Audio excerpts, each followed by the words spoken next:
Good evening and warm welcome to all the participants. We are delighted to invite you to this 111th leadership conversation. Ladies and gentlemen, please join me in welcoming Mr. Madan Padaki. Good evening, sir, and welcome to this leadership conversation. Good evening. I will take a moment to present the introduction of the leader with us. Permit me to share the screen. Yeah, these are WiseViews leadership conversations. We hold these conversations on Fridays, Friday evenings, typically at 6:30 p.m. Today we have Mr. Madan Padaki. He's going to talk about building a mass entrepreneurship movement. After this introduction, there will be opening remarks by Mr. Madan, and then the Q&A. We'll sum it up everything in about 1 hour or 10 minutes, 1 hour plus 10 minutes roughly. It's my privilege to introduce Mr. Madan Padaki. He's a prominent entrepreneur and social advocate based in Bangalore. With a passion for empowering individuals and fostering entrepreneurship, he has founded and co-founded several impactful ventures and initiatives. One of his notable accomplishments is being the founder and CEO of 1Bridge, an assisted commerce platform that brings digital financial services and aspirational products to rural areas in South and East of India. By bridging access, choice, and convenience gaps, 1Bridge empowers rural customers while creating opportunities for village entrepreneurs to engage in delivering services to their consumers. The platform has garnered recognition, including being named a winner of the National Startup Awards 2021 by the Government of India. Mr. Madan has also co-founded OneVerse, a visionary venture focused on seamlessly connecting the physical and meta worlds. This unique platform aims to revolutionize the consumer experience and purchase journey with the metaverse. Mr. Madan is a driving force behind GAME, the Global Alliance for Mass Entrepreneurship, an alliance that fosters collaboration between governments, businesses, and civil society organizations to ignite a mass entrepreneurship movement and generate large-scale job creation. As managing trustee of a Head Held High Foundation, Mr. Madan works tirelessly to bring dignity and abundance to ultra-poor households.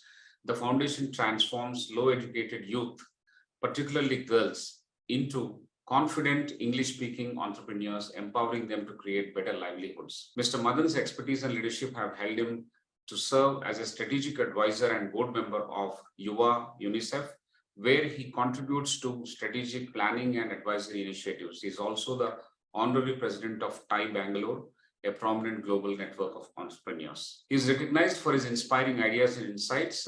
He is a sought-after speaker at conferences worldwide.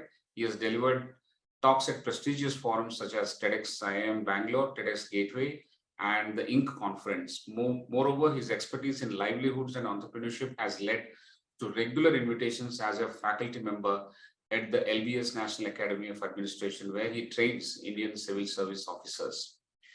In recognition of his social entrepreneurship, Mr. Madan Padaki received the Social Entrepreneur of the Year Award from India CSR Network in January 2021. Mr. Madan Padaki holds a mechanical engineering degree from NIE, University of Mysore, and a postgraduate diploma in management from SPJ in Mumbai. He resides in Bangalore's Baswangudi area with his wife and 2 children, remaining deeply connected to the city's entrepreneurial ecosystem.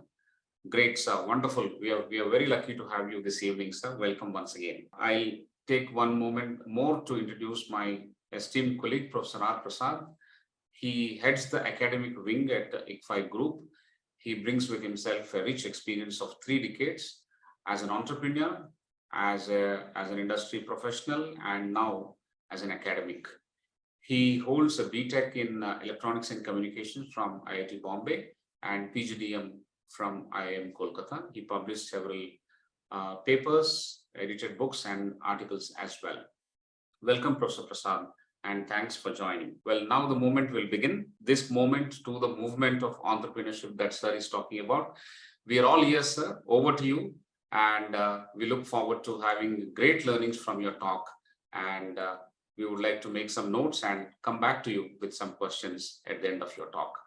Once again, welcome and thank you, sir. Thank you. Good evening, everybody. Thank you, Sudhakar ji, and wonderful to meet Dr. Prasad. Delighted to be on this talk and to share some of the ideas and thoughts that we've been working on the last decade.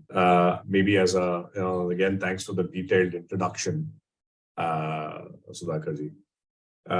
Maybe to set the context a bit, as I sold my previous venture, which is in the tech space, a company that I co-founded in 2000 called Meritrack, and scaled it, sold it to Manipal Education. Meritrack continues to be one of India's largest testing and assessments company. When I moved out in 2013, almost 10 years ago, I asked myself the question, what would I do if I took money out of the equation? What would I spend my time on? And the answer to me, after having seen hundreds and thousands of youth come from small towns, rural, and to find their careers in the IT space, the answer to me was loud and clear, saying, hey, how can we create opportunities for young people in the hinterlands of India? And around that time, about in 2011, I had co-founded Head Held High Foundation, where we had literally figured to take zero-educated, illiterate village youth and in 6 months' time transform them to be English-speaking, computer-literate knowledge professionals.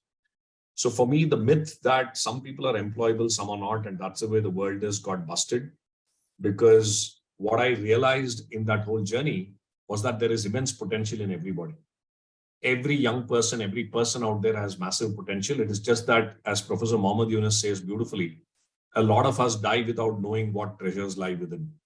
So several young people do not get the opportunities they need to express themselves and therefore end up life being illiterate or low educated.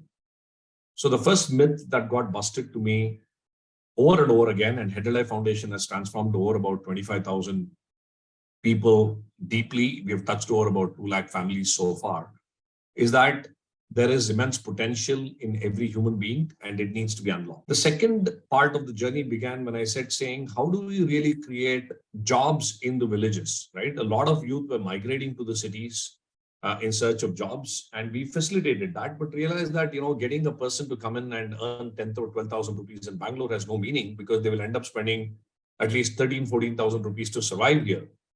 And they're a drain on their homes. They're not able to send money back. So a lot of youth went back from the towns, from the cities back to their villages, saying we can't survive here. So 2014-15, I set up a BPO, thinking that a rural BPO can help scale this up. Tried hard for a few years, ran it to about 200 seats, couldn't fathom a way in which you can scale it. And that's when I started thinking about technology as an enabler, to say, what can technology do to bring jobs into rural? And that was the genesis of 1Bridge. To say, if we can use the emerging e-commerce then, and can e-commerce or commerce really provide opportunities for young people? And one of the things that we started out was by delivering packages into rural and deploying young people or youth to do that. Today, 1Bridge delivers over about 15 million packages per annum into the rural hinterlands, deploying about 3,500 delivery associates who earn 15 to 20,000 rupees because of us. And they stay in the villages around these towns, and they're able to save sufficiently enough, right? The third problem that we started thinking at 1Bridge and at HLI also was, fine, we are taking youth, transforming them, we are taking technology, who's going to run this at scale, right? And how can this happen in a way that it is sustainable? And for that, I realized that it is not the government, it is not some large corporate like a Google or an Amazon or whatever, which can create millions of jobs, but it requires an upsurge of small entrepreneurs who can create a reasonable number of jobs, and we need millions of such small entrepreneurs to rise. This was the thought process that led us to thinking about GAME, called the Global Alliance for Mass Entrepreneurship. And the concept was simple.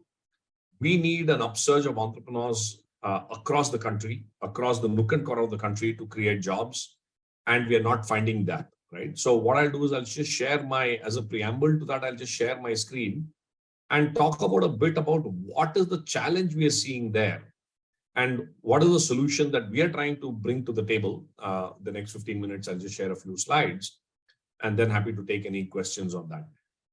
So in a nutshell, before I begin there, the hypotheses that we're working on at GAME And largely the thing that I'm working on for my own as a mission is how do you transform youth? How do you bring technology to the villages? And how do you create an upsurge of entrepreneurs who can grab these opportunities and grow their businesses, right? And especially I'm going to talk about building this mass entrepreneurship movement as we suggested as a topic. Today, if you look at it, India is the youngest country in the world. We will continue to be younger population. Will only start growing older in 2056 or so. And it's estimated that we are adding about 10 million youth join the workforce every year for several years, and will continue for the next 10, 15 years, which means we have to think hard about where do you find economic opportunities for these 150 million youth over the next 10, 15 years, right? Just as a context, the formal sector, including the government, private sector, everybody employs less than 10% of the population of the workforce today. We have 500 million and odd in the workforce who wake up every day looking for a job. Less than 10% of them are in jobs, which gives them social security and a salary at the end of every month. So the solution cannot be, oh, we will find formal sector jobs. The government and the private sector will absorb them. Perhaps the government and the private sector can absorb maybe at max 20% of them. So what happens to the remaining 120 million? And therein lies the conundrum from an India angle. Today, if you look at entrepreneurship, MSMEs are the ones who create large-scale jobs. But unlike in other countries, MSMEs contribute very little to job creation in India as compared to China, Bangladesh, Nigeria, right? We have about 70 million MSMEs, give or take a couple of million. And the total number of jobs in the MSME sector is about 112 million. So on an average, an MSME employs less than 2 people, 1.8 or something like that, right? So the question that we asked, and of course, if you take women, it is even worse. Our labor force participation of women, female labor force participation itself is low. But when you take MSMEs, it's even more abysmally lower, right?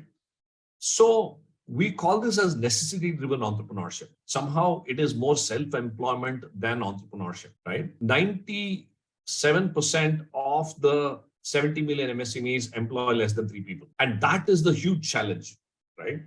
So our hypothesis at GAME is that, well, there is on one hand, self-employed or necessity-driven entrepreneurship. On the other hand, every day you open the newspaper, you'll read about the front page news is all about fast-paced startups, right? Some startup has raised, got into a unicorn status, another startup has raised millions of dollars, so on and so forth. But what we see at GAME is a missing middle, which says that, well, we have millions of entrepreneurs on the self-employed range of the bottom of the pyramid, which are what we call as necessity entrepreneurs. And you have a very, very small percentage who are startups, but startups don't necessarily create jobs. They are tech innovations. Tech innovations are necessarily not going to create jobs. It's a well-known fact that startups contribute to less than 1% growth in job creation, right? So we looked at the missing middle and said, is it possible for us in the next 10 years to create 10 million, what we call as opportunity-driven entrepreneurs, who can go on to create at least 5 to 10 jobs each? If we can visualize these 10 million entrepreneurs unshackling themselves from the mindsets, from the local constraints of ecosystem, and from the policy bottlenecks that we have, is it possible for 10 million entrepreneurs to unleash growth and in their own local areas, be it in their tehsils, gram panchayats, or the districts, can we create 10 jobs each, right? And therefore, is that a solution for 100 million jobs to be created in the next 10 years? And we believe as a country, this is a very, very, very powerful lever because we have a lot of headroom for growth, right? We think that compared to a global average of 30 to 40%, it's only about 10% or so who are in that frame where they can start thinking about higher growth. So that is our framing of mass entrepreneurship. Millions of small scale enterprises which are not nano dwarfs but can create 5 or 10 jobs each. And therefore, at the country level, our theory of change is that if you want to create a thriving environment for mass entrepreneurship resulting in large scale job creation, we think there are five levers that needs to be unlocked, right? One, how do you make entrepreneurship aspirational? How do you make it something that I want to do, right? Many entrepreneurs we speak to, many MSMEs we speak to have given up in a way saying that this is all we can do, right? I don't think we can do more. But there are several stories out there of small businesses that have really done well, right? How do we celebrate those entrepreneurs? How do we create them to come on the front page of newspapers, right? And not just another startup. The second thing that we believe is that if you want to create an entrepreneurial nation, you got to generate and nurture entrepreneurial mindsets early. So how do you create entrepreneurial mindsets at the school and the college level, right? Can entrepreneurship mindset be taught early on so that when schools and colleges graduate youth, they are naturally gravitated towards being an entrepreneur than a job seeker, right? The third is as they're tuned to become a job creator, what incubation processes can we create to enable them to continue on their entrepreneurship journeys, right? And therefore, how do you create colleges or spaces as hubs of entrepreneurship, not mind you, just tech entrepreneurship, but small businesses. And the fourth lever that we think is as they set up and start their businesses, how do you prevent them from falling into the crack of saying, oh, I just want to be self-employed, but how do you get them to start thinking growth, right? How can they grow their businesses to some degree where they can say, now I can create employment for X number of more people. And lastly, how do you create and enable, specifically on the gender side, how do you enable women to start and succeed as MSMEs, right? And we clearly realize that it is not one organization's job, but it is an alliance or a group that has to come together. The most important word in our name is the alliance. We call this as the Global Alliance of Mass Entrepreneurship. We believe that three things have to happen. One, an alliance partners have to come together. GAME as an organization has to behave more as a backbone or a secretariat that works with these alliance partners, helps to understand what works, what does not work, what is the policy unlocks that we need, does a lot of research, enables fundraising, and all of this has to land at a district level. An entrepreneurship mission at a national level has no meaning. It is finally at a district level that action happens. We are also thinking hard about where does it land? Where does the rubber meet the road? Can it meet at a district? And what does a district ecosystem look like, right? So this is the approach that we're trying to take, that bring alliance partners together, convene them on a common thread, pool in resources, work together at the district to unlock thousands and tens of thousands of entrepreneurs to thrive at the district level. Now, if I'm an entrepreneur, what do I need, right? One, I need access to finance. I need skills, mindsets to grow. I need technology and tools. I need human capital. I need market linkages. I need government support, right? So what our approach is that as we build a district level ecosystem, how can we bring various partners who can bring a variety of these elements that are required to make an entrepreneur successful? It is not that these do not exist. In every district, you have a rural self-employment training institute, you have a lead bank, you have, of course, academic institutions, you have the district industries department, national level organizations like SIDBI, NABARD are all very active at the district level. So are several SHGs, self-help groups, FPOs, so on and so forth. The list is endless. The challenge is today, there is no coordinated effort amongst all of them, right? And how does that ecosystem come together, putting the entrepreneur at the center? We think that of our key role as an alliance, the alliance holder or the Sutradhar, so to speak, has to do three things. One, we need to create lighthouses. Today, there's no proof except a few clusters, which has been very industry specific, like the Tirupur cluster or the Ludhiana or the Chandigarh cluster for manufacturing. There has been no sector agnostic upsurge of entrepreneurship in any district level. Bangalore, of course, is one such example. When I started out 20 years ago, there was no semblance of an ecosystem. Now it's so easy for a startup, for an entrepreneur to start up in Bangalore because the whole ecosystem is ready to support. The trick is, how do you create a little Bangalore in every district? And what does that district entrepreneurship ecosystem look like? And so we need to create lighthouses. We need to convene the ecosystem. We need to bring all the interested parties to the table and say, hey, this is how we need to solve for it. And thirdly, we need to shift the policy environment, right?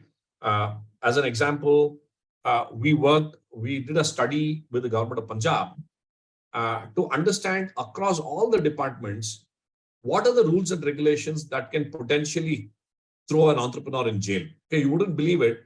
When we listed down all the rules and regulations, there came about 1,100 rules which could result in imprisonment of the entrepreneur. Now, the fact of the matter is, in the last 10 years, nobody has ever got imprisoned. But the threat is a deterrent, right?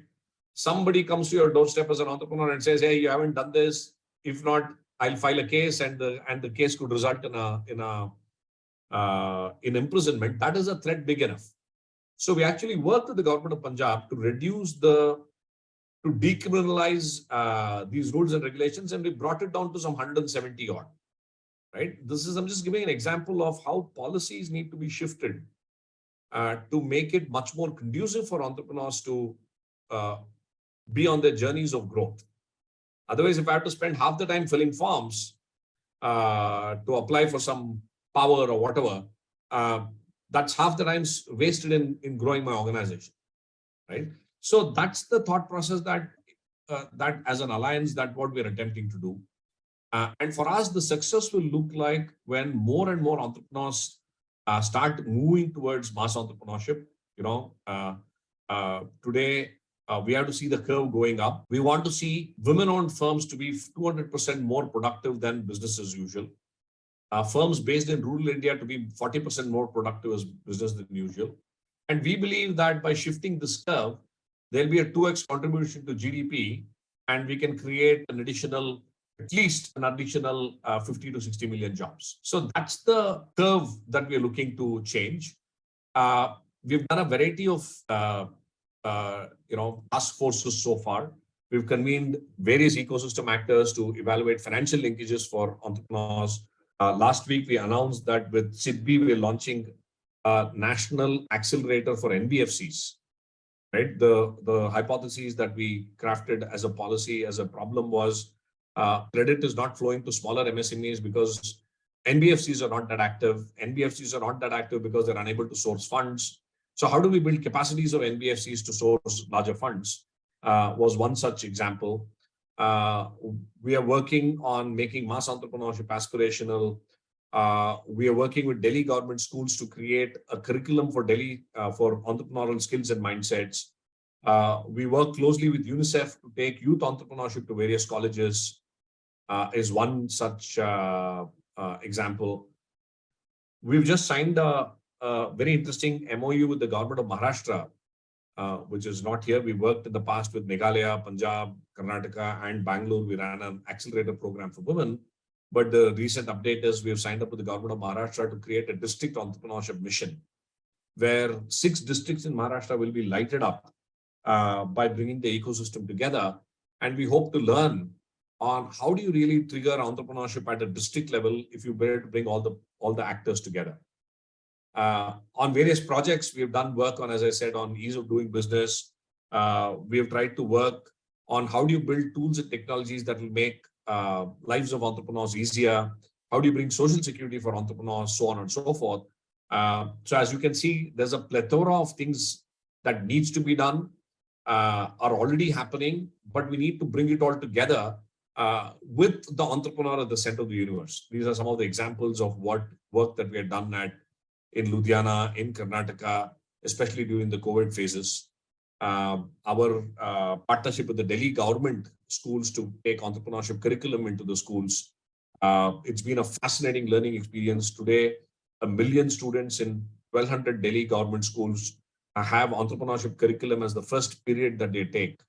And it's all learning by doing. There's no classroom lectures or whatever. It's completely learning by doing. That's what has been a fascinating experiment. We believe that it will take an army to create a massive, to solve the job crisis. And each and every one of us, each and every one of you here can play a role in making this happen. I would want to just draw this conversation to a close on that note, and get into questions and discussions, and also to get to any of the ideas that you would have on how we can make this a reality. We are still in early stages, lots to be done. We believe, it is super critical for the country to embark on this path and look forward to figuring out what we can do together. Thank you, sir. Thank you so much. At the end of the last slide and at the beginning of the first slide that you presented, the largeness of the magnitude of the job that is on hand is much more than what we have imagined. On one hand, the immense potential that this country holds and that strong belief in the rural youth that you have talked about, and creating a framework and a model to actually unleash that by joining forces with all agencies, partners, and taking the center of activity to the district level and not at the metro levels where we have conferences, startup meets, award ceremonies, and the Salmon Pink papers converted into digital posters. That doesn't actually solve problem. I think you have gone down to the place where action is required, and that's pretty interesting. And the enormous size of the activity that is involved in doing these things is amazing, actually. And yes, sir, as you mentioned, each one of us have a clear role to play, and all of us put together, in your own words, an army is required to actually resolve this crisis that we are in, to solve this problem that we are facing with. Amazing. It's very, very inspiring, and I want to thank you and congratulate you for the amazing work that you are doing, sir. And it is no mean task in terms of even conceptualizing it and attempting to do that. A lot of people would like to resort to entrepreneurship models that are doable, that are thinkable in terms of a small unit, in terms of a couple of units at least, or micro entrepreneurs that we have. But you're talking about integrating the entire country, and some of the use cases or some of the cases of success that you've already worked upon in terms of accelerators being established in Meghalaya, Punjab, and rural Karnataka. These are fantastic examples and very, very inspiring, sir. One of the dignitaries who has joined this evening to listen to you is Miss Alicia Gaptov. She's from Shillong. She's from Meghalaya. I welcome, ma'am. I will welcome you to this conversation. If you have any questions in the later part, we can raise those questions as well. You have particularly mentioned about the accelerator in Meghalaya as well. I'm sure there will be some relevant questions on that. And I welcome everyone who has joined this evening to listen to this wonderful conversation. You're an amazing speaker, sir. I'm not saying this, the entire world says this. Right. I want to again thank you, and we'll begin the Q&A session now. I'll invite Professor Prasad to start cluster number 1. Thank you. Thank you, Professor Rao. And thank you very much, sir. I think, you have many speakers have emphasized in our various webinars that the game changer will be entrepreneurs, not the government, not big organization, but entrepreneurs. And I think, you have taken up the mantle, and I think it's a huge social entrepreneurship initiative in itself. And it is no wonder that the government of India has given you an award in that, because this is an extremely huge task, humongous task. And as you rightly said, calls for an army. And as pointed out and as presented, the problem is clear. The problem has been identified. You framed the problem well. Many of us have understood what it is. And we'll have to now find out through partly some discussion here and partly as we journey forward, evidence of what works, what doesn't work, and then perhaps scale it up. Thank you very much, sir, for placing this right at center stage through this webinar. I'll come to some questions, sir. These are more of the opening up at a macro level, which sets the frame a bit more. And here, the first question is, what are the current trends in entrepreneurship in India currently? Thank you, Professor, and thank you, Professor Sudhakar, for those kind words. I think it's still the beginning of a journey. As you rightly said, there's lots and lots more to do. Yeah. So coming to your question, there are two ways to peel that question. And I'll talk about, if you take entrepreneurship today, it is the first word that comes up is equated to startups and innovation. And we've all seen the massive growth in the startup space, especially in the last 5 to 7 years, right? When DPIT started the Startup India registration 5 years ago. I think there were less than 4,000 odd registered startups. I think we are now inching closer towards 100,000 mark, right? Especially in a city like Bangalore, where I also serve as the president of TAI Bangalore. It's almost become fashionable for a young person to say, I'm doing a startup. So sometimes I fear that the pendulum has swung to the other extreme here, where there is a lot more glamour associated with startup rather than the effort, the sweat, blood and tears that go in building a sustainable startup, right? So on the one hand, in the metros, I think, frankly, we are overhyping the unicorns. We are overhyping the startup. It's getting heated up despite the funding winter, so to speak. That's the reality on one side. The reality on the other side, if you go and talk about entrepreneurship, maybe even given that I'm in Bangalore, even 50 kilometers outside of Bangalore, and you were to go and ask young people, what do you want to be? Even now, 8 out of 10 answers I get are, I want a government job, right? The entrepreneurship culture that exists out there is abysmal. Young people do not recognize entrepreneurship as a career. They do not seem to think that it can generate more wealth. So we are talking of two different Indias, living in two different worlds, so to speak, almost at the same time. Right? And I think that's the challenge. The answer lies somewhere in the middle. Right? We need more and more young people coming out of colleges, coming out of universities to say, I want to be a job creator. I want to be an entrepreneur. And entrepreneur does not equal startups. Startups does not equal innovation, right? One of the other challenges we face also is that we tend to say innovators and entrepreneurs in the same breath, right? Not all. So when I meet a lot of young people, they say, oh, I want to do a startup. I want to start a business, but I don't have a new idea. You don't need a new idea to start a business. You can take any idea and you'll find opportunities there, right? So I think, and in all of this, I see another positive emergence is the construct of an entrepreneur trying also to solve local problems. So in my ideal worldview, I believe that every person or every youth is a transformed youth. Every transformed youth is an entrepreneur and a job creator. And every such entrepreneur is a social change maker. And slowly I see all three happening. We need to accelerate the pace of this. Thank you, sir. I think you've responded in a way which adds to the context, which frames the issues, which add to the problems, and put light on the difference in context in different places, which is extremely important if you really want to scale it up. Because the whole thing, India, Bharat, it's all not the same, and you need different kind of solutions for this. Sir, if you look at if you need to present some use cases for mass entrepreneurship moments in other places, where there is some evidence that okay, this is work. Maybe it won't relate to India, but perhaps there may be something to take away. Would you like to illustrate a couple of them? Yeah, sure. In fact, I was just thinking, and I'll share. Let me see if I can just pull up a 2-minute video, which could be very, very interesting for us to look at. Yeah, here I have. Just give me a second. In fact, I was just thinking that could be an interesting way to showcase what I really mean by a mass entrepreneur. And I thought this video that I have will answer that. Yes. Yeah, there we go. So let me just share my screen again with your permission, and I'll just take a minute to. So here is as the video is opening up, here is something that I wanted to talk about. So how many of us drink tea from a tea shop, at least on a weekly, monthly basis? A lot of us do this every day, right? Have you ever thought about the tea fellow as a mass entrepreneurial candidate?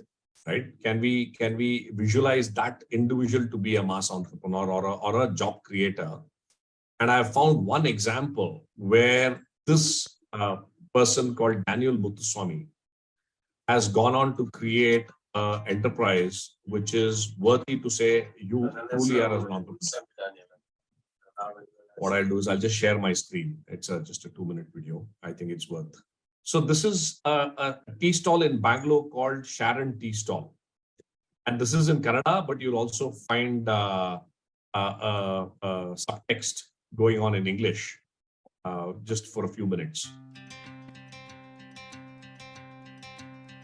So ನನ್ನ ಹೆಸರು Muniswamy Daniel ಅಂತ. ನಾವು ಇವಾಗ ಶಾರನ್ tea stall ಅಂತ ಹೇಳಿ ತಿಪ್ಸಂದ್ರ ಮತ್ತೆ ಇಂದಾನಗರ್, ದೊಂಬ್ಳೂರು, ಹಲ್ಸೂರು, ಕಸ್ತೂರಿ Nagar 4 outlet ಇದೆ. ನಮ್ಮ ಅಂಗಡಿಯಲ್ಲಿ ಸುಮಾರು 100ಕ್ಕೆ ಅತಿಗವಾಗ ವೆರೈಟಿ ಟೀ ಮಾಡ್ತೀವಿ. ವೆರೈಟಿ ಟೀ ಮಾಡೋದ್ರಿಂದ ಸುಮಾರು ಜನ ನಮ್ಮ ಅಂಗಡಿಗೆ ಬರ್ತಾರೆ. ಸ್ಟಾರ್ಟಿಂಗ್ ಅಲ್ಲಿ ಇದು ವೆರೈಟಿ ಎಲ್ಲ ಮಾಡಿದಾಗ ತುಂಬಾ ಕಷ್ಟ ಆಯ್ತು ನನಗೆ. 2:45ಗೆ ಬೆಳಿಗ್ಗೆ ಎದ್ದೇಳೋದು, ಫುಲ್ ಡೇ ವರ್ಕ್ ಮಾಡ್ತಾ ಇದ್ದೆ. ಮನೆಗೆ ಹೋಗಿ ಮಲಗಬೇಕಾದ್ರೆ 12:45 ಇರುತ್ತೆ. ಮತ್ತೆ 2:45ಗೆ ಎದ್ದೇಳ್ತೀನಿ ನಾನು. ಮತ್ತೆ ಒಂದ್ ಅಂಗಲ್ ಬಂದ್ರೆ ಫುಲ್ ಡೇ ವರ್ಕ್ ಮಾಡ್ತೀವಿ. ಸ್ವಲ್ಪನೂ ನಿದ್ದೆನೇ ಇರಲ್ಲ ಮಧ್ಯಾಹ್ನ ಹೊತ್ತು ಕೂಡ. ನಾನು, ನಮ್ಮ ವೈಫ್, ನಮ್ಮ ತಮ್ಮ ನಾವೇ ಮಾಡ್ತಾ ಇದ್ದೀವಿ. ಅವಾಗ ಜನ ಬಂದಾಗ ಲೆಮನ್ ಟೀ ಕೊಡಿ, ಜಿಂಜರ್ ಟೀ ಕೊಡಿ, ಮಸಾಲಾ ಟೀ ಕೊಡಿ. ಅವಾಗ ನಮ್ಗೆ ತುಂಬಾ ಟೆನ್ಷನ್ ಆಯ್ತು. ಏನಪ್ಪ ವೆರೈಟಿ ಸ್ಟಾರ್ಟ್ ಮಾಡಿದ್ವಿ, ನೋಡಿದ್ರೆ ಎಲ್ಲ ಬಂದು ಆ ವೆರೈಟಿ ಕೇಳ್ತಾರಲ್ಲ, ತುಂಬಾ ಕಷ್ಟ ಆಗ್ತದೆ ಅಂತ. ಆದ್ರೆ ಜನ ಬರೋದ್ ನೋಡಿದ್ರೆ ನಮ್ಗೆ ತುಂಬಾ ಖುಷಿ ಆಯ್ತು. ನಾವು ಕಷ್ಟಪಟ್ಟರು ಕೂಡ ಇವ್ರಿಗೆಲ್ಲ ಮಾಡ್ಕೊಡ್ಬೇಕು ಒಂದು ವೆರೈಟಿ. ಇಷ್ಟು ಜನ ಇಲ್ಲಿ ಹುಡ್ಕೊಂಡ್ ಬರ್ತಾರೆ ನಮ್ಗೆ ಟೀ ಕುಡಿಯಕಂತ. ಆ ಹುಡುಗರೆಲ್ಲ ಬಂದ್ಮೇಲೆ ನಮ್ಗೆ ಸ್ವಲ್ಪ ಈಸಿ ಆಯ್ತು. ಇನ್ನೇನಾದ್ರೆ ಲೇಬರ್ಸ್ ಪ್ರಾಬ್ಲಮ್ ಬರುತ್ತೆ, ಅವಾಗ ಸಡನ್ ಆಗಿ ಕೆಲಸ ಬಿಟ್ಕೊಂಡು ಹೋಗ್ತಾರೆ. ಆ ಟೈಮಿಗೆ ನಾವೇ ಇಳ್ಕೊಂಡು ಕೆಲಸ ಮಾಡ್ಬಿಡ್ತೀವಿ. ಎಲ್ಲ ಕೆಲಸ ಯಾವ್ದಕ್ಕೂ ಹಿಂದೆ ಮುಂದೆ ನೋಡಲ್ಲ. ನಾವು ಅಲ್ಲಿಂದನೇ ಬಂದಿದೀವಿ, ಮತ್ತೆ ನಾವು ಹೋಗಿ ಮಾಡಕ್ ಏನಿದೆ, ಆದ್ರಿಂದ ನಮ್ಗೆ ಯಾವ್ದು ತೊಂದರೆ ಬರಲ್ಲ. ನಾವ್ ಎಷ್ಟು ಕಷ್ಟ ಪಡ್ತೀವಿ ಅಷ್ಟಕ್ಕೂ ಫಲ ಸಿಗುತ್ತೆ. ನಾವ್ ಎಷ್ಟು ಕಷ್ಟ ಪಡ್ತೀವಿ ಅಷ್ಟು ಹೆಸರು ಬರುತ್ತೆ ನಮ್ಗೆ. ನಾವು ಕಷ್ಟ ಪಡಿದ್ರೆ ಯಾವ್ದು ನಮ್ಗೆ ಈಸಿಯಾಗಿ ಯಾವ್ದು ಸಿಗಲ್ಲ ಅನ್ನೋ ಒಂದು ಮನ್ಸಲ್ಲಿ ನನಗೆ ಒಂದು ಇದಿತ್ತು. ಅದನ್ನ ಇಟ್ಕೊಂಡೆ ನಾನು ಅಷ್ಟು ಕೂಡ ಕಷ್ಟಪಟ್ಟೆ. ಆದ್ರೆ ಎಷ್ಟು ಕಷ್ಟಪಟ್ಟು ಅಷ್ಟಕ್ಕೂ ಒಳ್ಳೆ ಒಂದು ಹೆಸರು ಬಂತು ನನ್ಗೆ. ಶಾರನ್ ಟೀ ಅಂದ್ರೇನೆ ಈಗ ವೆರೈಟೀಸ್ ಆಫ್ ಟೀ ಅಂದ್ರೆ ಬೆಂಗಳೂರಲ್ಲಿ ಶಾರನೆ ಅಂತ ಒಂದು ಹೆಸರು ಬಂತು ನನಗೆ. ಅದು ಒಂದು ತುಂಬಾ ಖುಷಿ ಆಯ್ತು. ಮತ್ತೆ ಅವಾಗ ಕಷ್ಟಪಟ್ಟೆ, ಇವಾಗ ಸುಖವಾಗಿದ್ದೀನಿ, ಆರಾಮಾಗಿದ್ದೀನಿ. ಒಳ್ಳೆ 20 ಜನ ಕೆಲಸ ಮಾಡ್ತಾ ಇದ್ದಾರೆ. 4 ಔಟ್ಲೆಟ್ ಇದೆ, 4 ಔಟ್ಲೆಟ್ 20 ಜನ ಕೆಲಸ ಮಾಡ್ತಾರೆ. ಒಂದೊಂದು ಔಟ್ಲೆಟ್ 10 ಲಕ್ಷ ಅಂದ್ರೆ ಕೂಡ 40 ಲಕ್ಷ ನಮ್ಗೆ ಪ್ರಾಫಿಟ್ ಇದೆ. ಈಗ ನೋಡಿದ್ರೆ ನನ್ನ ಒಬ್ಬನಿಂದ ಸುಮಾರು ನಮ್ಮ ಇಡೀ ಫ್ಯಾಮಿಲಿನೇ ಬದುಕ್ತಾ ಇದೆ. ಅದೊಂದಿಲ್ಲ, ನನ್ನ ಇದು ಒಬ್ಬನಿಂದಾನೆ ಎಷ್ಟೋ ಜನ 20 ಜನ ಕೆಲಸ ಮಾಡ್ತಾರೆ. ಇಷ್ಟು ಜನಕ್ಕೆ ನಾನು ಒಬ್ಬ ಕಷ್ಟ ಪಟ್ಟಿದ್ದಕ್ಕೆ ಇಷ್ಟು ಜನಕ್ಕೆ ಒಂದು ಆಶೀರ್ವಾದವಾಗಿದೆ. ಡ್ಯಾನಿಯಲ್ ರವರು ಸಿಗರೇಟು ಮಾರಾಟ ಮಾಡುವುದನ್ನು ನಿಲ್ಲಿಸಲು ದಿಟ್ಟ ಹೆಜ್ಜೆಯನ್ನು ಇಟ್ಟರು. ಅವರು ಹಗಲು ರಾತ್ರಿ ಶ್ರಮಿಸಿ ತಮ್ಮ ವ್ಯವಹಾರವನ್ನು ಸಣ್ಣ ತಳ್ಳುವ ಗಾಡಿಯಿಂದ 5 ವಿಸ್ತಾರವಾದ ಶಾಖೆಗಳನ್ನು ಪ್ರಮುಖ ಸ್ಥಳಗಳಲ್ಲಿ ನಿರ್ಮಿಸಿದ್ದಾರೆ. So this I find as super inspiring as a story, right? For 3 reasons. One is that he started with a small tea cart and now he has 6 outlets. Actually, this is about 2 years old. He has 6 outlets, employs more than 30 people. Who could think that just being a tea cart vendor to owning and generating about 60 lakhs of profits on an annual basis is the example of an entrepreneur, right?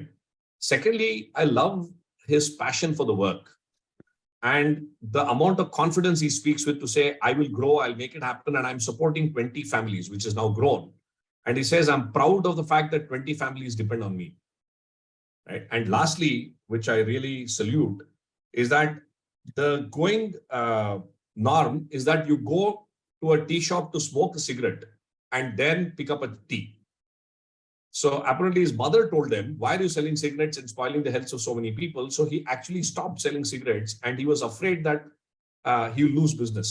But he said, listen, this is the right thing to do, right? And he says, after I stopped selling cigarettes, my business grew because I attracted a lot of non-smokers who wanted to come and taste my variety of tea. So if you look at this, it is just not business, but business with the purpose and business with the intent that, listen, I need to create jobs. So can we imagine, 10 million Muthuswamy Daniels in the country in their own respective spaces? And that to me is an ideal exemplar. I'm sure if we look around, I'm sure if all of us look around, we'll find examples like this, but we've never looked at a vendor that we go to or a Udupi hotel we go to from the lens of an entrepreneur. And I would urge all of us to start doing that. Excellent, sir. I think you have brought out the point that you need not look at high funda, high tech businesses. Can be something that Bharat identifies with, which is there across the country, and which generates the kind of employment. And it is fairly straightforward for without too much of education to even do that. Exactly. So we come to the next question. The entrepreneurial context in different states is different. I mean, the social, cultural dimensions, they're all very different. So if you, between say Karnataka and the nearby Kerala, there's such a huge difference. Correct. So what do you do here? What is it that one can do in order to, do something? Maybe, net result, it may be better to prioritize those which have a better context. Correct. But then what do you also do about states where you want to do it because it's really an issue? Exactly. No, I think it's an excellent question, and something that we've been thinking through hard. See, there are two parts, right? One is, again, India is not one country. We are like multiple countries fitted into one, and India changes every 100 kilometers. So literally, you have to look at every district differently, right? Mysore or a Mandya is very different from a Raichur in Karnataka, as an example. So the first thing that we have to say is there is no single silver bullet that can work across the country. We have to have localized, contextualized solutions. Two, it is not that there are no entrepreneurs in the low entrepreneurial intensity districts. There are, but except that, I'm saying if you go to a Surat versus a Gadag, you'll find maybe 7 out of 10 people having an entrepreneurial urge, whereas in Gadag it is 2 out of 10. I'm just giving an example, right? So the question really, as you rightly said, is what more and how fast can we move the needle in high entrepreneurial intensity districts?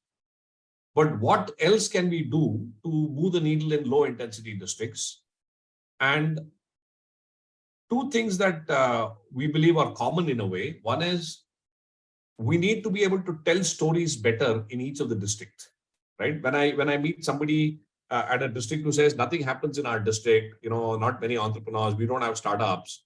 And when we look around, we'll find enough examples of folks like Daniel, right? How do we make them heroes? And how do we inspire people to say, listen, if this guy can do it, so can you? The second thing is that it is a self-fulfilling prophecy, right? If more people around you say that nothing is happening in our district, that becomes an echo chamber. So here is where the ecosystem actors come into play, right? How does the bank manager, the local bank manager, how does the local industries guy, how does the industry association, how does the academic institutions all amplify entrepreneurs succeeding? And there's a very interesting story. We work with a professor who used to be a professor at Harvard called Daniel Eisenberg. He's been one of the most influential thinkers on building entrepreneurial ecosystems. He talks of a small town in Mexico which wanted to create an entrepreneurship culture. So the mayor said, anytime anybody gets an order or hires a person or gets a loan or gets a partner, he says, you call me and I will personally go ring the town bell and announce to the town that so-and-so person has grown as an entrepreneur. He says in the first 1 year, he rarely used to ring the bell once a week. So 3-4 times a month. But slowly people started realizing, oh, the bell is rung, which means somebody has grown.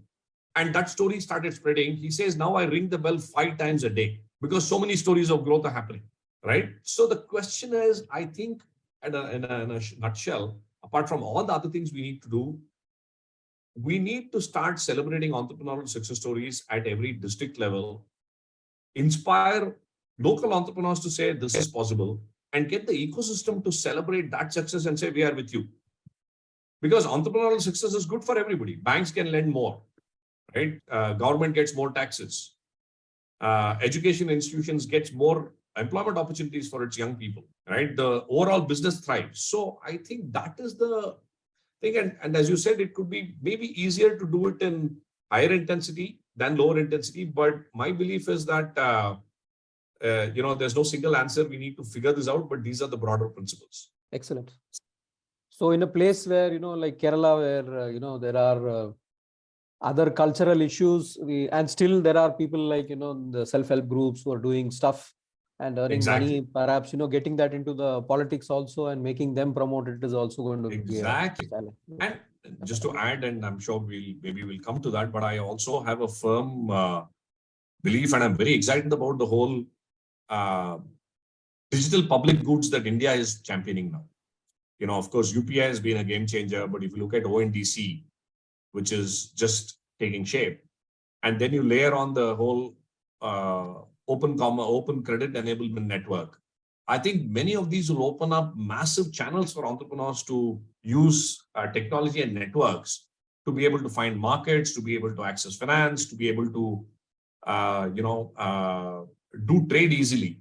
So I think we are getting into the really the golden age of entrepreneurship, if you will. Excellent. So it's adding, the momentum is building up, and perhaps each of those angles will add more, Exactly. accelerators to this.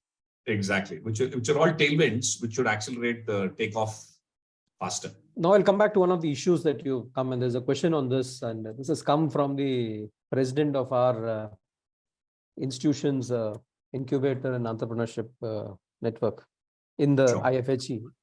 Ah. What he has seen is that, and you've rightly pointed that out, entrepreneurship spirit in India's youth is still a taboo topic.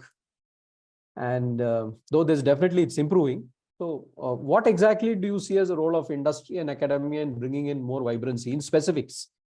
So that there is a growth in the kind of outcomes that they bring to the table. Any specific suggestions there? Yeah. So let me share an example which I'm now trying to replicate across the country. I was called by a college in Tumkur to come and teach entrepreneurship to their students. And I said, listen, nothing is going to happen if I land up for an hour. I'll talk, people will like. After a few hours, they would have forgotten everything. So the only thing I asked the principal was, can you give these students to me for 2 weeks, at least 1 hour a day? And they said, hey, we're not in the middle of any exam season. We're happy to do 1 hour a day. And I'll just give you an example of what is possible and what it opened up. So the first day I went to the college, 600 students. I didn't talk about entrepreneurship. I just asked the names, which are the names of entrepreneurs that you know. The usual suspects came up, Jeff Bezos to Mark Zuckerberg to Bill Gates to Narayan Murthy, the usual names. The next 10 minutes, I said, what do you think are the characteristics of these entrepreneurs? All the good characteristics came out in 10 minutes, hardworking, innovation, creative, customer centricity, everything came out. These are all engineering students batch. Third, I said, if you're sitting next to an entrepreneur in a bus and the guy says, I'm an entrepreneur, what are the 2-3 questions you will ask him or her to determine how good an entrepreneur that person is? And we did some role plays for half an hour, right? Somebody was asking about how hard do you work? Do you know your handle on your numbers, so on and so forth, right? So we ended the session and I said, listen, the next 5 days, every day you have to go in a 10-kilometer radius of your college, interview 5 entrepreneurs. And these should all be small businesses, not more than 10 people employed. And you nominate the best entrepreneur and tell me why. So 100 teams finally went out, 2 people each, and they got 500 entrepreneurs they interviewed in a week. And everybody came back with one nomination. For example, one of the chaps said, the dhaba guy next to my college is my nomination because he speaks fluent Kannada. He comes from Punjab, speaks fluent Kannada, knows the local customs. So I like him because he's taken effort to understand customers closely, right? So we got many examples like this. The second week was interesting. We said, if you were to go to the same business that you nominated and using your engineering mindset or education mindset, what can you do to grow their business 3x in the next 1 year? So if the dhaba fellow is making 30,000 rupees a month, how can you make it 1 lakh? Give me ideas. 20 teams came back with ideas. Example, again, the dhaba fellow was fascinating because these engineering students actually stood in front of the dhaba, understood traffic patterns, where the truck stops, where the signboard should be, looked at this favorite dish and said, how is it priced otherwise? And they said, hey, you can price your paneer tikka another 30 rupees more, stuff like that, and came back with a bunch of ideas to increase the business 3x. 2 girls went into a grocery store, thought about installing a CRM, and realized in the process that the grocery store owner was making 60,000 rupees a month. So these 2 girls came back and said, we are struggling to get a job of 10 or 12,000 rupees. But if I go set up a grocery store in my village, I can earn 50, 60,000 rupees with our technology mindset, right? So eventually what happened, interestingly, was we got all these business owners to come for a pitch session. These students presented the ideas and alumni of that college actually funded 2-3 projects. What I'm trying to give with this example, specific example, was 3 things happened. 1, students got to understand that there are entrepreneurs all around the college, which they had never seen. 2, they understood that entrepreneurs actually doing well can make a lot of money, right? That you can actually be a job creator and earn money. And 3rd, it opened their eyes to the fact that there are opportunities everywhere. If I don't get a job, I can actually work and build something. And more importantly, the college faculty got fascinated by these entrepreneurs. And I haven't gone back, but one of the things I was suggesting is maybe you should call all these entrepreneurs on a Saturday, Sunday and do some sessions for them, help them grow. Because if they grow, your economy will grow, right? So my suggestion would be, do not look at entrepreneurship from a lens of only my students in incubator. If you can open up the boundary walls of the academic institutions, invite all sorts of entrepreneurs to come in, engage with students, use the students to grow that economy and figure out what we can value add to the entrepreneurial economy. Even in a 10-kilometer radius from our academic institutions, we can change the world, at least around us. I think that's an excellent example. And you've given an action project kind of thing, which, which can be done and through which multiple outcomes can be reached. Yeah. And, it does not limit it to, a kind of very romantic or, high funda notions of what startups are or entrepreneurships are. Exactly.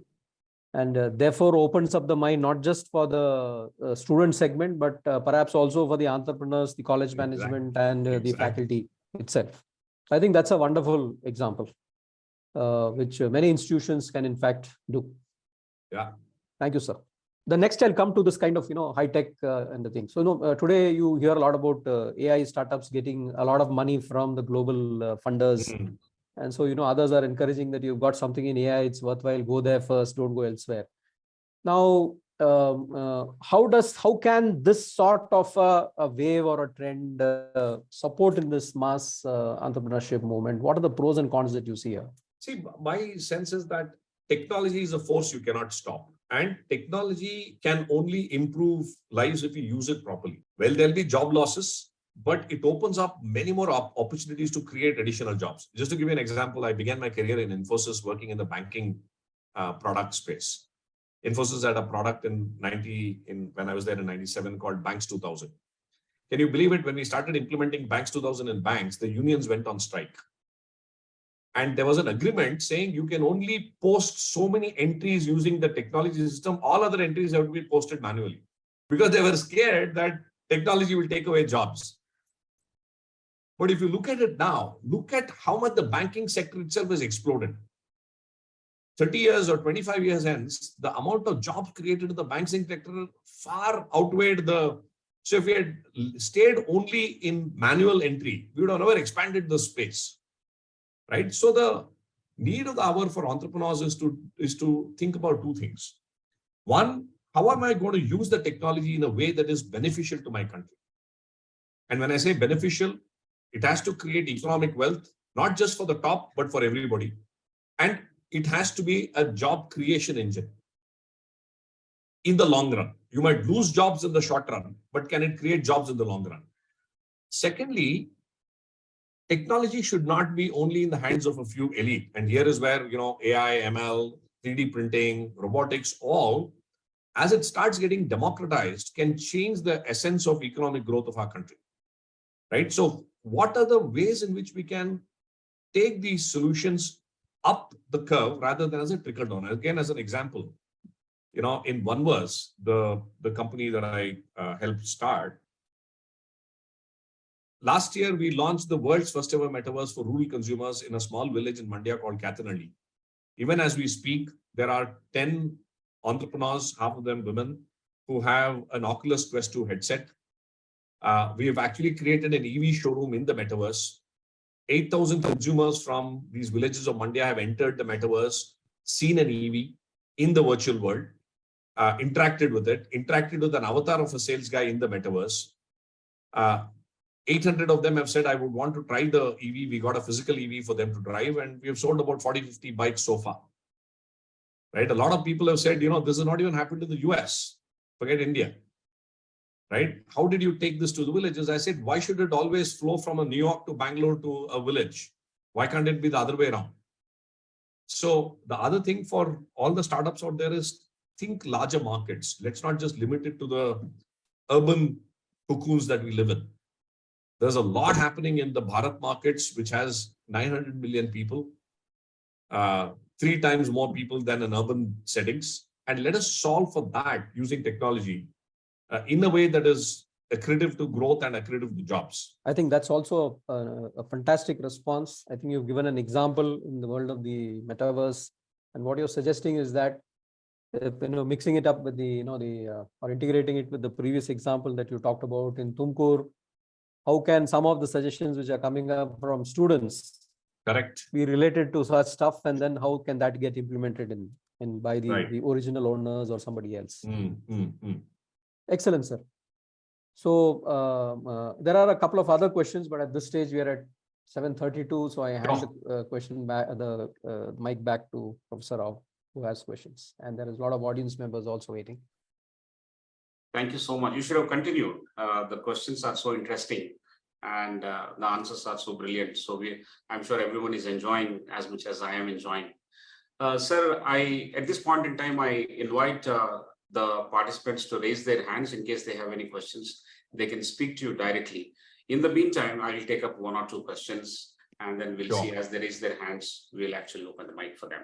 So what we have seen is the fact that India's freedom movement has been termed as a real movement, and it has its own characteristic features, a mass movement like that, and there has to be a strong logic and a cause that appeals to all the people involved, and therefore it gets termed as a movement. And then there are catalytic factors like leadership and communication, ownership, things like that, sacrifices happening visibly and demonstrably, and then it catches up and it is owned by the community, and that's called movement as we studied in school. If that is the anatomy of a movement, similar to the movement that you're talking about, are there parallels that I have picked up, 1 or 2?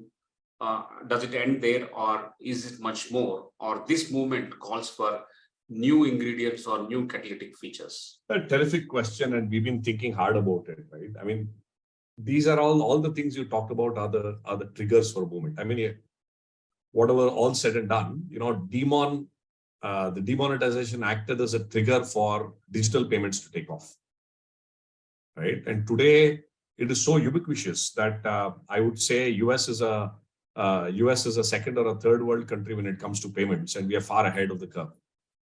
So essentially, if you look at it from a freedom movement as well, Professor, it all started and it got amplified and triggered into a movement because of the famous Dandi March, the Salt Satyagraha. That was one of the defining moments when an agitation turned into a movement. So the question, and we still don't have the answer, the question to ask is, what is the SALT equivalent for mass entrepreneurship, right? What is our SALT Satyagraha? And what is required for this to become a national level movement?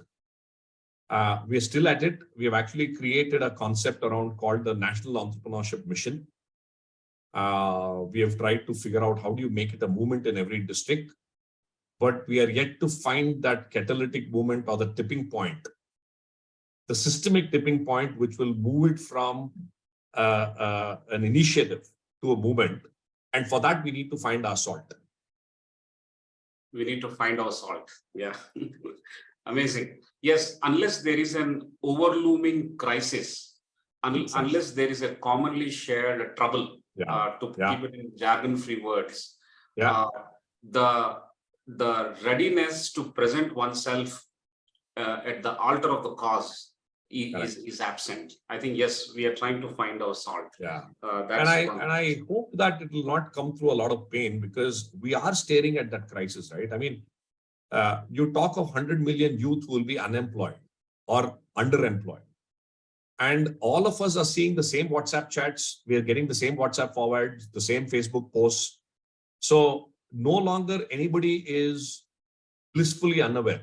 Everybody is aware. If we are not able to create equitable opportunities for everybody, there will be riots on the streets, right? And we have to find a SALT before we get there. Got it. Yes. Thank you, sir. Thank you very much.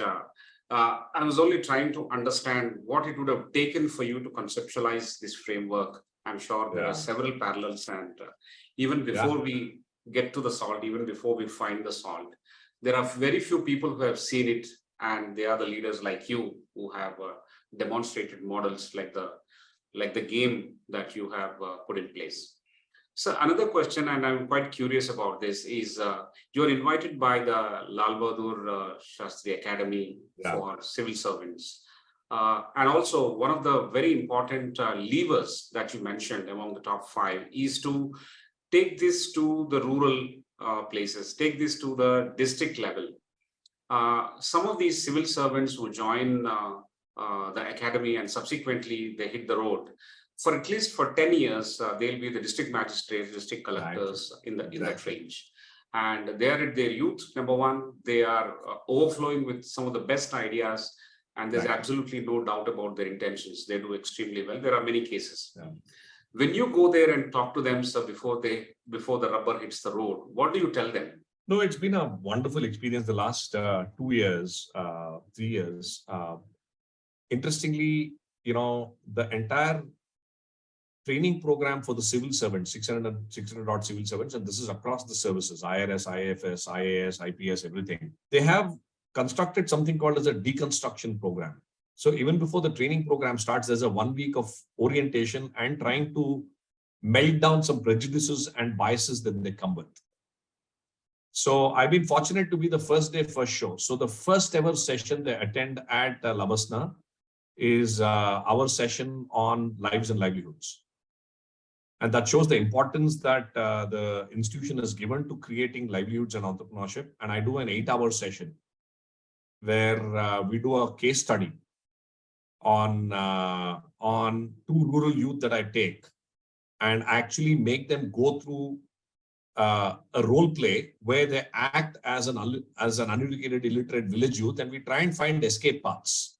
And it so happens that it's not possible to find escape paths. And they're at the end of the first session, they're in doldrums to say, where do I get out from here? And then we present possibilities. And it creates a lot of aha moments to say, oh, this is what is possible. Right? And we leave with the fact, as you rightly said, as you hit the districts, how do you operate with empathy? How do you operate by looking at the lens of opportunity? And how do you operate with the fact that you need to create equitable economic engines of growth in every district? If you do that, most of the problems that arise can be solved locally itself. And I'm super enthused with the response over the last 2 years, interacted with over about 1,300-1,400 officers. The energy, the ideas, the enthusiasm they come with. I think if they can really get this going on the ground, the country is in safe hands. Brilliant, sir. Brilliant. I think your objectives of bringing in that empathetic approach and citing the opportunities and making it equitable and sustainable are the key aspects in the whole program. Thank you so much, sir. I think you should keep on visiting the Lal Bahadur Shastri Academy and keep on motivating them. They seem to be the prime movers at the district level, at least in the existing models that we have. Exactly. From a marketing point of view, when you have known the target audience, the next step is to identify where are they available. And if they are available in one single location, I think that's the best bet for any marketer. So that's fantastic. Given this movement and its trajectory, visiting LBA is an amazing opportunity, and it should continue. Every year they should call you more than once.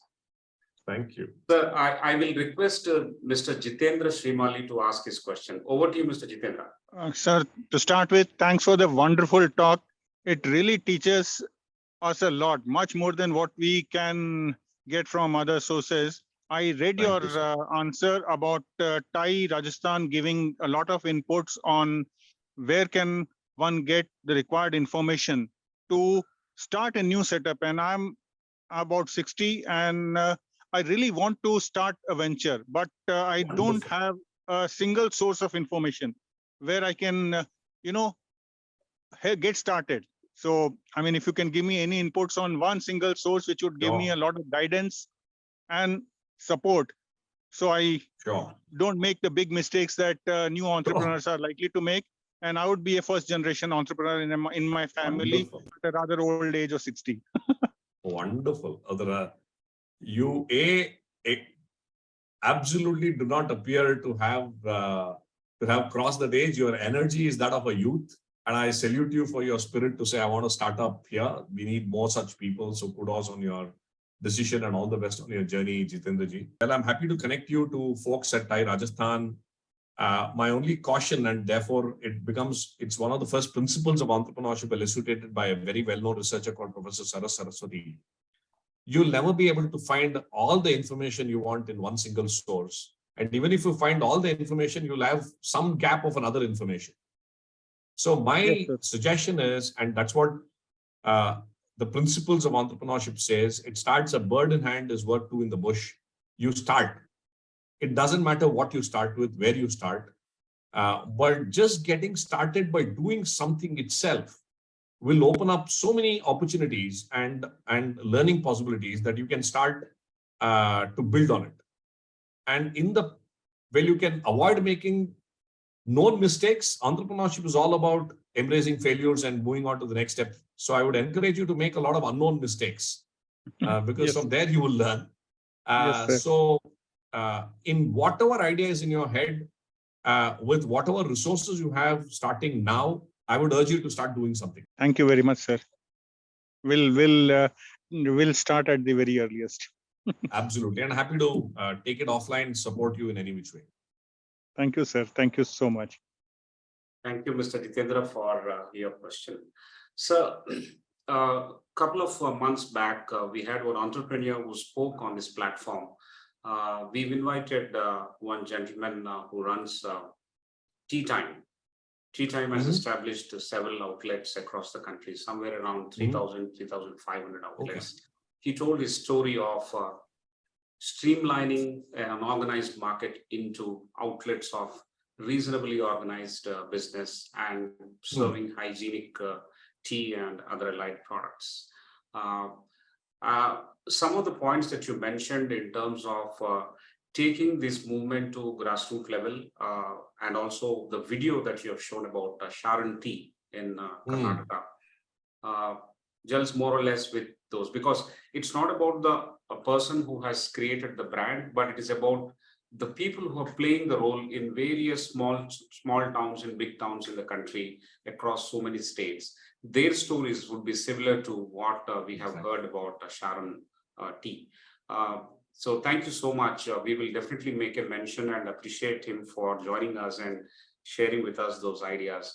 There's a framework now, and to look at and pick up something from that and feel very happy. As you rightly said some time back, it is a self-fulfilling prophecy. If it is positive, we should go back and tell them that it is extremely positive, so that he moves on to inspire hundreds and thousands others. Those stories are really, really fantastic that he narrated. Thank you, sir. Thank you. Thank you. The other question that I have before others raise their hand, in the interest of time, is how do you see what do you see the future of the edtech companies, given the existing talk of turmoil that we are talking about, the maze of valuations that is going through, and a little bit of visibility through the maze that has come in terms of positive or negative in terms of valuations as of now? Yeah, no, I spent a better part of my life in the tech or education space. I wouldn't say edtech. And I think that's where the challenge starts, as well as invested in several education startups. See, somebody told us beautifully long ago that education is nothing but a motivated learner, an inspired teacher, and a tree. Right? And the tree is a metaphor for all the tools, technologies, blackboards, whiteboards, books, everything that you can get as learning aids. But the key is an inspired teacher and a motivated learner. I think in this whole chase of edtech, we've forgotten about the learner and the teacher. We think tech can solve everything, right? And I think therein lies the challenge to the issues that we see today, right? The question to ask is, how can we leverage tech in a way that can inspire the learner and motivate inspire the teacher and motivate the learner, and other way around as well. And if we can, therefore, I don't think when we automatically say edtech, I think we are still in the education space, and we're using technology as an enabler to reach scale and to improve learning outcomes. Unfortunately, there's not many conversations on learning outcomes. There's only a conversation on scale, right? And I think it is high time that we, as educationists, started really looking at what are the outcomes of learning, and what is it that we can learn from these learning outcomes to make it better and scalable. I think maybe this is the time to reshape that narrative. The new education policy gives us a lot of opportunities to rethink this. I'm hopeful that not in the letter, but if NEP is implemented in its spirit, not just in letter, it can really unshackle the state of education that we are in today. Yeah, I'll maybe pause there. We can go on and on. This is a topic for another hours of session itself. But thank you, sir. Thank you very much for those points. We look at NEP as a very important element in the way we can take inspiration from and move on. It has talked about several things, not just in letter, but in spirit. If we get down to implementing that, it will have greater impact. I'll request Professor Prasad to comment on it, on this question that I raised on EdTech and education and tech as an enabler. Professor Prasad. Professor Prasad has worked on several segments of education, and he frequently comments on the value addition that we can provide and how several shapes and sizes of institutions are required in this country, given the diversity that exists in our country. Some of the efforts that we are getting to see in terms of incubation services led by Government of Telangana, that is T-Hub. I'm sure you've heard of T-Hub. How do you look at the strides taken by T-Hub in Hyderabad, and how do you compare it? What suggestions you have for its improvement? Oh, I mean, T-Hub is a fantastic initiative and an experiment that started out many years ago. In fact, the CEO of T-Hub, MSR, used to be a very dear colleague and used to be the CEO of GAME. So, he relocated to Hyderabad and is running T-Hub now. I think T-Hub at two levels is an exemplar for creating the ecosystem. One, it's a very visible sign of a fantastic entrepreneurial city. The scale and the how to put it, the magnitude of work or the magnitude, it's hard to ignore a T-Hub in Hyderabad, right? Which shines the spotlight on entrepreneurship in the city. So it's a fantastic, as a physical center, a fantastic magnet to attract ecosystem actors and startups to come playing in the city. At another level, I think what we really need to build now is the ecosystem around T-Hub. So it does not become only T-Hub centric, but what is T-Hub doing to facilitate the development of the ecosystem? And over a period of time, metaphorically speaking, if T-Hub were to vanish, will the ecosystem still stay there, right? And can the ecosystem sustain itself? I think that is and just thinking aloud, that's probably the evolution of T-Hub that I would look at. Brilliant, sir. Brilliant way of putting it. It's a question that we need to ask ourselves. If T-Hub were to vanish, will the ecosystem work for itself and sustain? Very nice question. Incidentally, MSR was also on this platform, and he spoke about some of the initiatives that T-Hub is working on towards creating an entrepreneurial ecosystem, an ecosystem of innovation, an ecosystem of skill building, so on and so forth. So we had an opportunity of learning from MSR as well. Thank you, sir.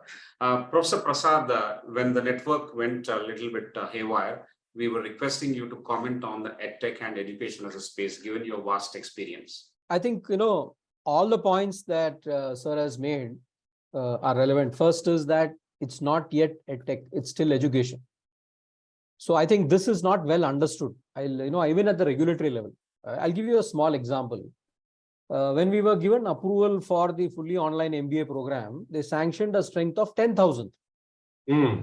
Okay. Now, my first question was, if you don't know how to sustain 1,000, how will you sustain 10,000?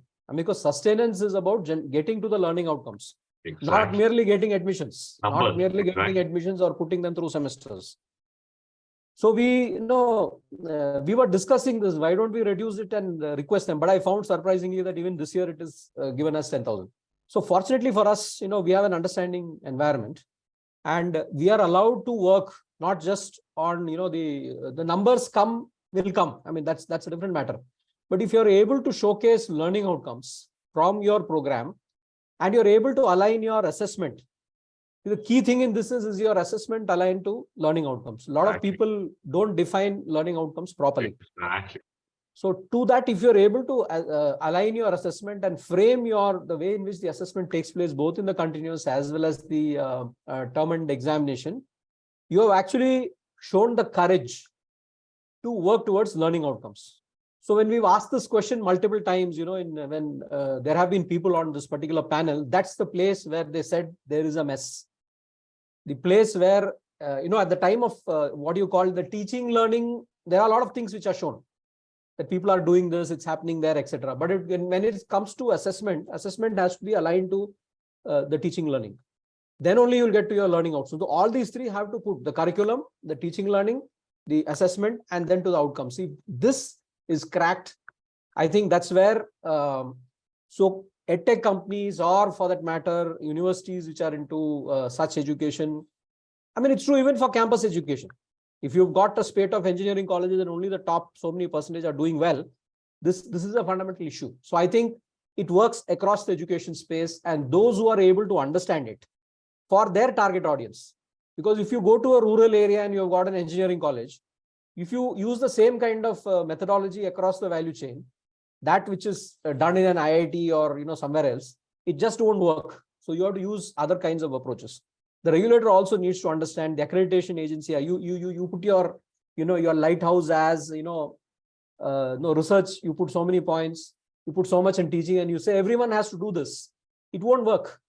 So you need to have different approaches for different types of institutions where your priorities are different. I mean, this is the point that keeps coming repeatedly. But I think, at a kind of a summative level, this is what I'd like to say. Thank you. Thank you, Professor Prasad. I think, as Sir has also mentioned in the beginning or somewhere in the middle of his talk, this is not one India. These are many Indias that we are living with. And it's a wonder called India, how this country is running actually, apart from the structures that you have in government, regulation, and other systems like money, religion, so on and so forth. Still, it's a wonder how this country is running. Some of us try to make sense of how it is running only when we try and appreciate customized responses to different Indias that exist in this country. I think people who believe that it is just one country will be failing in a large scale compared to those who democratize, customize their solutions to different segments that we have. And as diverse as this country, we may not have examples of this kind available from other countries. Earlier, we were trying to understand what could have been done in other countries, but sometimes we may not have direct examples to learn from. Sir, what I will do now is just take one last question, if you permit. And that question, okay, I'll be greedy. I'll take two, sir, if you don't mind. How do we motivate young graduates from middle-income group families to become entrepreneurs? This is the question raised by one of the participants. Request you to help us understand this. I think it's a very interesting question. One of the challenges in entrepreneurship. So one, of course, we need to inspire. So I call it as 4 stages, right? You need to inspire. You need then for them to aspire.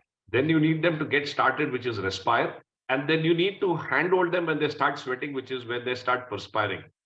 So there is inspire, aspire, respire, perspire, right? The key is inspiration is the first one. Aspirationally, a lot of people may say, yes, I want to get started. The trick is in how do you get them to get started?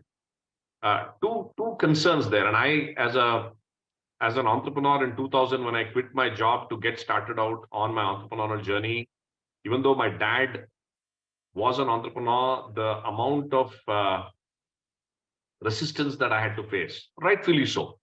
saying, hey, who's going to pay your salaries? Where will you get your money from? You had an education loan pending, right? What happens if you fail? How long will you try this? I think we need to find systemic and system level answers to these questions. The Mudra loan is a good example, right? Can the bank lend up to 5 lakhs without any collateral? Now, well, it is available on paper. We know that the last mile of accessing that loan is a challenge, right? How can there be local mentors who will help such youth, right? What support peer group systems are there to support this journey? So if you were to peel the layers of the onion, we'll have to answer several questions that come up, largely around financial ability of that individual, both at a personal and a professional level, to take that risk, right? Even at an education institution, well, it was short term, but I had worked with my alma mater, SP Jain, to, there were instances where there was I think a few years when if you dropped out of placements, the college gave a stipend of 30,000 rupees on a monthly basis, and for 2 years, free space at the college to start your business. Right. And if at all at the end of 2 years you didn't make it, no problem. You could re-enter the placement season of the previous batches of the subsequent batch and get placed again. Right. So these are some examples where can education institutions, financial institutions, and can the government, can we work together to kind of create a scaffolding or a safety net, which will reduce the perception of risk. There's always another challenge of saying, hey, if you were to make it so risk-free, then what is the risk in being an entrepreneur? You have to kind of find that balance. But again, short answer, yes, lots to be done and lots of innovations possible there. Yes, sir. Thank you. Thank you very much, sir. Yes, in your short answer that you've given, there's a big responsibility that you've indicated for well-meaning institutions of higher learning, especially. The SP Jain's example is laudatory in the sense that they are doing it or they have done it in the past. It's amazing for us to emulate, and every education institution should look at that kind of a model. If as an institution, you cannot trust your own child, your own student, just like a parent doesn't trust his, her own child, how do you expect the world outside to place their trust? I completely echo your thoughts. Yes, yes. So great, sir. Thank you very much for giving that example. One last question, or one for the road, is that the culture is a very important point. The culture of entrepreneurship or entrepreneurial mindset, which is a result of your culture that is existing. We are trying to build that culture and all. And there is always a discussion of drawing the differences between what exists in the US. We have a set of entrepreneurs there and we have a set of entrepreneurs here. What are the top 3 important parameters that we need to keep in mind while building entrepreneurial mindset in this country from the lessons and observations that you have made, sir? Terrific. This definitely merits to be the last important question, and last but not the least. See, I've been thinking about this for quite some time. I think there are 2 challenges and something that we need to learn from, right? One is that, especially the last 100 years or so, entrepreneurship has been defined in a very capitalistic sense, right? So the first question to ask is, should we blindly cut, copy, paste? And unfortunately, we're already doing that. Should we cut, copy, paste the capitalistic models that have originated from the West into the context that we have in India today, right? What is the alternative to the capitalistic model? Can there be what is being called as conscious capitalism? Secondly, most of entrepreneurial frameworks, if you Google entrepreneurial mindsets, you will get case studies or lessons from Harvard, Stanford, whatever. Where is the Indian equivalent of being the entrepreneurial angle? I've been thinking about it the last couple of years, and I've been a fairly active thinker or reader of the Bhagavad Gita. And the last 6 months or so, I have started to create a framework of entrepreneurial mindset gleaned from the teachings of the Bhagavad Gita. I've started writing so that I can at least structure my thoughts, and I've put out about 10-15 articles out there. And I think in India, it is time to reinvent entrepreneurial thinking from the ethos of our culture, of Swadharma, what is the purpose that we need to serve, of being very karma yoga driven, of not getting attached to the results, but taking the journey of entrepreneurship because it's the right thing to do and doing it with wholeheartedness. Third, from the principles of Sthita Prajna, to say, how do we stay balanced in this whole ups and downs? How do we stop getting swayed by externalities, and how do we stay the course? As we do this, how do we get rid of the ego to say the entrepreneurial hubris of saying it's all because of me, that I did it? And how do we restrict our ego to turn into arrogance? And lastly, how do we enjoy the journey itself and surrender to the journey to say it does not matter if you're solving big problems.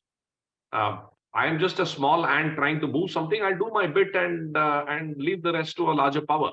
So I think there's an opportunity to reframe entrepreneurial journeys from the Indian context and what we need in India now. And maybe we need to first create that framework and build that culture from there rather than just blindly aping what is available. So profound, sir. So profound. Very, very appealing.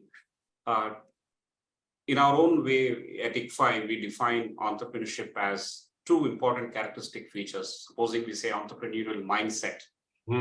It is about risk-taking on one hand, on the other hand, about ownership. Yeah. Now, how do we, I mean, the points that you mentioned are brilliant. How do we stay balanced while choosing to do the right thing for your business? Yeah. And preventing the ego from transforming or transgressing into arrogance, and do your bit and move on. I mean, these are the lessons that you can only draw from the Indian ethos, Indian epics, Indian stories that we have. Right. I think it's time to tell these stories very well, and the right kind of people like you should help us tell these stories. I think your service to the Indian entrepreneurial landscape has been quite evident and laudable, and we really value the time that you have given us today to decode and understand and look with optimism what we all can do in our own small way and big way, and create what you're dreaming of and rightfully thinking of, the mass entrepreneurship movement in India. We will all join hands, sir, and we would love to hear from you and learn from you again and again, so that you do that inspire, and we'll also aspire to seek that inspiration.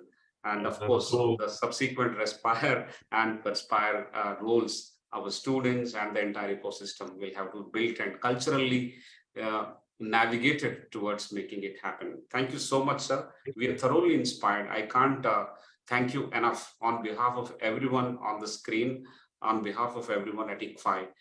We can't thank you enough for your time, energy, and expertise in helping us learn these leadership lessons from you. Thank you so much for inviting me here. Yeah, no, and huge fan of the journey at ICFAI itself. I remember a lot of my leadership team folks at Merittrack came from ICFAI, and as you rightly said, you have the heft and the thought leadership to change the trajectory of entrepreneurship and education in the country. Look forward to working with all of you and contributing to whatever we can do to make this a far more better entrepreneurial world. Great, sir. Great. We look forward to working with you. We look forward to connecting with you. We'll do a small summary of this session in a text format, and we'll share it with you for your approval. And then we'll put it on the archives as we usually do, sir. I'll request you to email the PPT if there's no problem on that count, so that it helps us capture all the thoughts. So absolutely, at the end of it, we'll do a edited video and also a text summary on the archives. And those of our friends who missed this conversation will go back and look at that. In our experience, a large number of people actually learn in the peace times, and they work in the war times. So they come back to our websites. We have lots of hits, and we track those statistics. It is very interesting for us to see that. And we are very happy that some of our sessions are found really useful, and they keep coming back to it. We are also very happy that you have given your time for facilitating this. So today is 111th conversation. We hope to run these sessions as long as there are stories to tell and leaders to inspire us, we'll keep. I think this is a phenomenal initiative. Kudos, and I mean, it's not easy to sustain it. Forget 111th for the 11th, repeat itself. So kudos to all of you for having persisted with this thought leadership series. Thank you, sir. Thank you so much. Friends, ladies and gentlemen, we will see you next week, 7th of July at 6:30 p.m. We are going to have a retired IPS officer, V.V. Lakshminarayan Garu, who is going to talk about white collar frauds, prevention and patterns. So we'll try and learn from the person who led it himself in first hand. So see you next week at 6:30 p.m. Till then, keep learning about game, keep learning about OneBridge, and see what is our responsibility and the role that we can play towards building this mass entrepreneurship movement. Have a nice weekend. See you again next week. Thank you and good night.